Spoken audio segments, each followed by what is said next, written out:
That day, later in the afternoon, there was a lightning bust that had come through.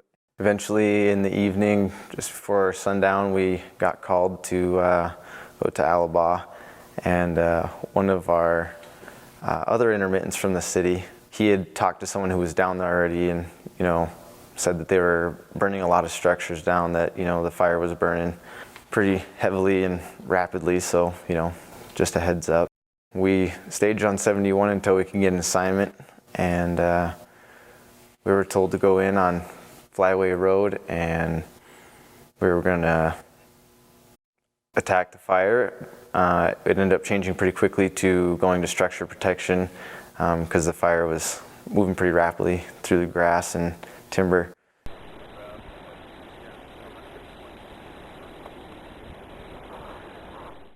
Basically, we left the safety zone in operations, and we knew that this second house was going to get impacted shortly with fire. We told the structure resources that it wasn't a good place to be and it was time to pull out, and had no luck. Basically grabbed them by their shirt collars and forced them in their trucks and made sure they drove out ahead of us.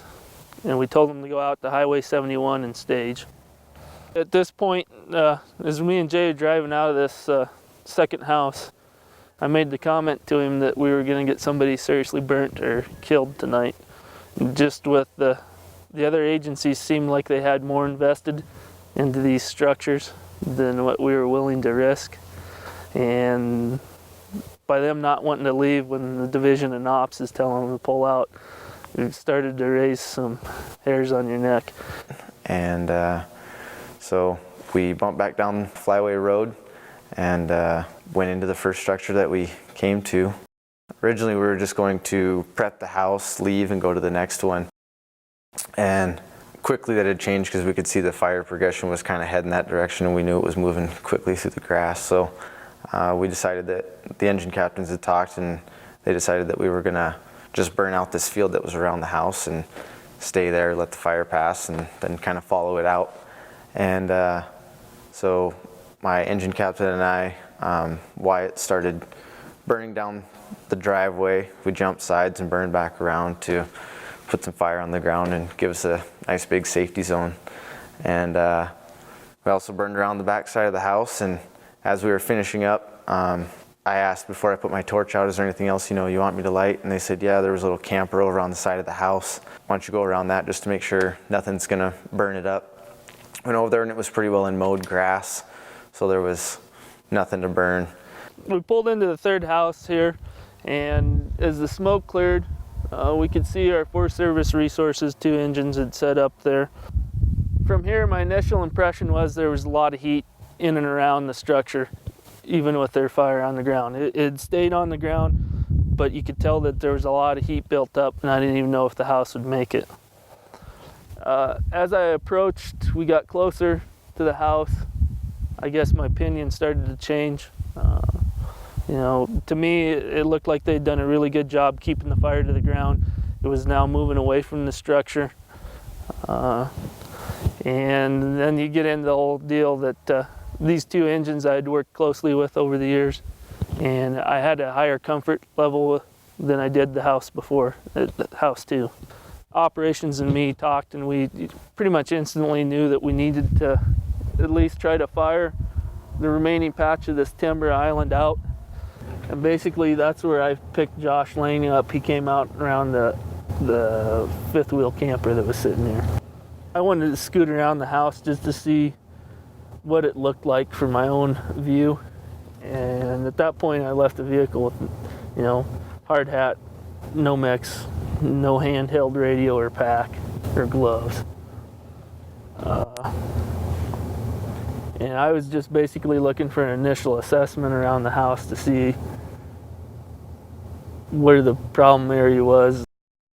And as I was walking my way back to the engine, I got grabbed by Grant and Jay, and they said, come with me real quick, And so I ran over towards them, which was just off the side of the house a little ways, and they said that we were going to burn up this slight hill. And so we proceeded to start burning up the top of the hill, and it was really windy the whole time we were there, and so things were moving fast. And as we started burning up the backside of the house, my torch kept blowing out, and so I kept having to go back and relight it off the fire that I had put on the ground, and we were trying to move quickly and get back out of there.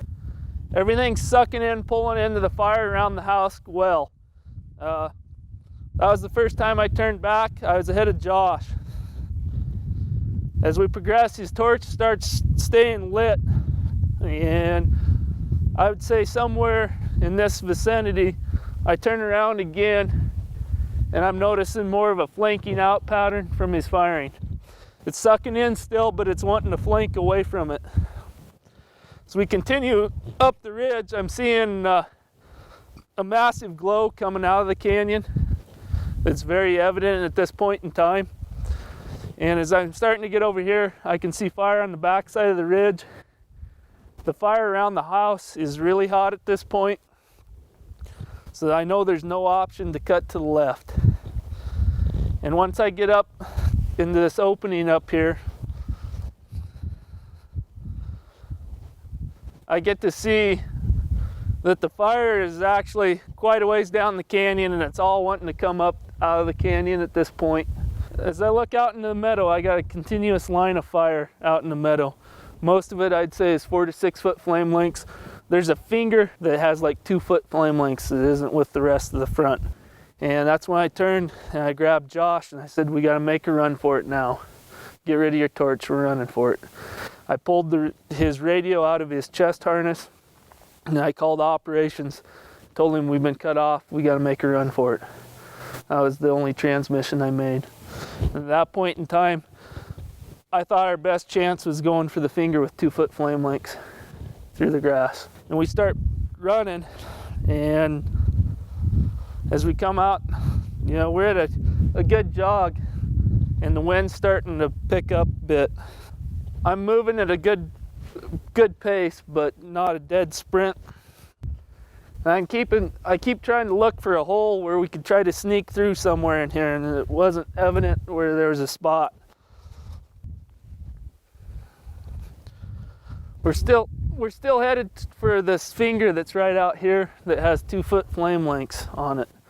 You know, right out in here, I'd say is 4 to 6 foot still in the grass. Unburned, you know, knee-high grass. Somewhere right in here is where I feel a really strong downburst, and I grabbed Josh by the shirt collar and I told him, we gotta hold up, we gotta see what it's gonna do. I didn't even get the words out of my mouth. Instantly, this is now 30 foot flame lengths laid running at us. And I just did a quick scan, turned around, and just about where this tree is right here, there's 4 to 6 foot flames. And I told him that's where we're going, we gotta run through it. And at this point, it's a dead sprint. I mean, this is chasing us as quick as we're moving. So we jumped through the flame front and landed in the black, and at that point, it was 0 visibility. Grant was like, get down on one knee, because I mean, your eyes were watering, you couldn't see anything, plus it was dark out and super smoky, and so your eyes were watering like crazy, you couldn't breathe, you know, snot and phlegm hanging from your face, trying to just get some air. Once we come through it, you know, to me it was dark, extremely smoky. I couldn't see all this timber. I thought I was standing in a meadow at this point. And I called Jay and I told him that we managed to get into some black, and I felt that it was going to be a hot, smoky safety zone. Neither one of us received any heat injuries running through the fire that we got into to get into this black. We might have been here for a minute or two at tops, and there was a tree that torched over here, and we got some radiant heat from it, and we felt the embers hitting us with the wind. And at first it dawned on me, I thought it was weird because I originally thought we were in the grass, we're in a meadow. And at that point in time, I grabbed Josh and I told him, you know, we'll just bump over out of the way here and we'll just get away from the radiant heat from that tree. and all of a sudden it went from that to instantly we were being burned. And and Grant is standing next to me at this point, and I'm kind of down on one knee, and he goes, we're burning, you got to deploy. Just an instant blast of hot air. Josh is right here by my knee, and as I feel the skin start to burn on my face, I can look over and I can just see a huge wall of glow, and it's starting to raise into the canopies. I yell at Josh to deploy his shelter, and I say, I'm burning. And at that point I cover my face and my airway. As soon as I bring my hands up around my face, the skin of my hands starts to run, is how I describe it. It felt like somebody was pouring water off. You could just feel the skin bubbling and coming off. At that point in time, it was weird. There's this surge of adrenaline. I think it's your mind telling you, oh shit, you're burning at this point. I had this immense power in my legs telling me it's time to run. And as I was burning, I can remember almost a football stance, chopping my feet, just instantly wanting to run. But my mind's telling me, no, you're not running, you gotta stay put. So right then, I went for my pack. I was down on one knee, so I went to take it off and fumbled with my chest strap for a second, because our faces it just feels like hot water running down your face because your skin's starting to burn. And so I undid my chest strap and went for my shelter, pulled the shelter out, and I remember trying to grab for the rings. I remember pulling the tab, and I remember getting the shelter in my hand. And I just remember the next thing I know, we're both shaking it out. I just remember the shelter, once we shook it open, it popped open, and we were just scrambling to get inside, It was just all happening so fast, I just remember kind of a teamwork of shaking it out and getting inside. He opens his pack, and as he gets to the shelter, he's pulling his gloves off. And he tries to do the strap around the shelter, and he misses it and it won't pull. And he finally gets it, and as he flops it out with the new generation shelter, he missed the left and right hand tabs. And he couldn't get the shelter open. I reached down because I could see him, and I told him, you missed the hand tabs. And I grabbed it and I just shook it once, and it instantly opened up. And I just it was perfect with the wind, and I put it over his head. And as he was getting in, I asked him, for me, this is the toughest part of the whole deal. Here I am without my PPE, and I have to ask a young man to share his shelter with me. There's a lot of guilt that goes with that, endangering his life because I didn't have my equipment. So he graciously said yes. I would hope nobody would ever, if it came down to 2 people, 1 shelter, that you would turn someone down. It's somebody's life that's kind of, at stake. So, I don't honestly remember him asking that, but if he did, maybe I said yes. Obviously, he got in. So, I don't remember us having a quick, can I get in? Yeah, get in, kind of thing. I just remember the sensation of burning, him yelling, I'm burning. The next thing I know, I'm curled up at the front of it, just tucked up in the top, and he had kind of grabbed the edges and just sat straight down, so he was leaning forward, and he was trying to sit on the edges, and I was just kind of huddled up at the top of the shelter. And at that point, I said, are you okay? And he asked if I was okay, and I told him, I know my face is burnt and I can feel it. And I asked him if he was okay, and he said that his hands were burnt pretty bad, and that he could see the skin sloughing off his hands. As we laid there for a second, I was telling him that I could feel my airway getting tight. You watch the videos and it's always protect your airway, and we're in a shelter. There's a possibility that this could be our last, the last stand pretty much. We might not make it out of here, depending on what happens after this. And So right away, it was July and I was due to get married in August. And so first thought that comes to my mind is, my family and my fiance. And I started praying right away and, just going, kind of making my peace because I wasn't sure, if this was going to be it. And I was doing it all out loud and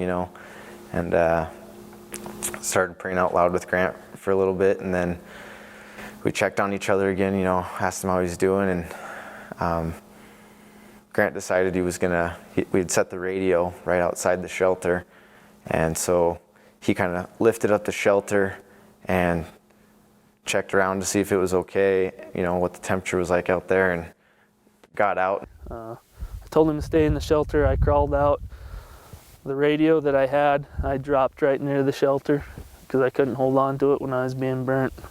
And I picked it up and tried to call emergency traffic, mayday, mayday, emergency traffic. There's been a deployment, and I couldn't break through the radio. Took several times just before operations, and the other 2 Forest Service engines could hear it just down the hill from us here. And then it took an incredible amount of time, it seemed like, but it was probably like 5 minutes, 7 minutes before we could relay enough directions between us that they could even begin to figure out where we're at. They came through with one of the vehicles they had, and just a command truck, and came through, and we could see their headlights. And so Grant said, just stop right where you're at, we'll come to you. And so I grabbed up my fire shelter, and Grant threw down the radio. He's like, I'm gonna leave the radio here to mark the spot. And then they were running towards us and we were running towards them, and we were just hauling towards the truck. And we jumped inside the Expedition and turned back around and went back out to the front of the house. And that's when we were trying to get out of there, and the windows were rolled up in the vehicle because of smoke, but there was so much heat and in our burns and stuff that we were just begging them to roll down the windows because we needed some airflow blowing on it because felt like it was like we're still burning. So we went out, we started heading back towards 71, and we had to stop multiple different times because there was such little visibility. Eventually we did make it out to 71, and there was a Rapid City engine there, and it had a paramedic on it. Had the city paramedic get in with us and drove to Hot Springs Hospital. And once we were there, they x-rayed our lungs and made sure our airways were okay. And so from there we loaded up and went to Regional Hospital.